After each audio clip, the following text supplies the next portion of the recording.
空鳥已飛向北方，經過石板路旁，點點星光帶來無限遐想，是迷人的汽笛聲伴我入夢鄉，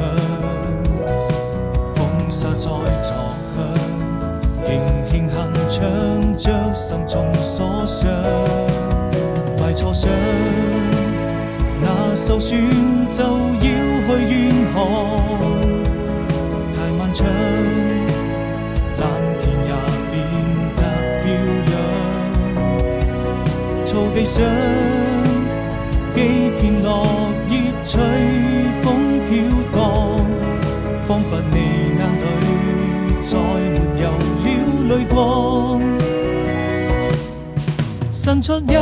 雙翅膀，雨過能就住過往，幸福就這樣，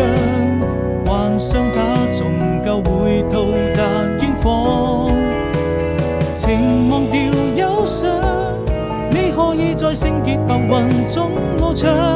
因感情在迷茫，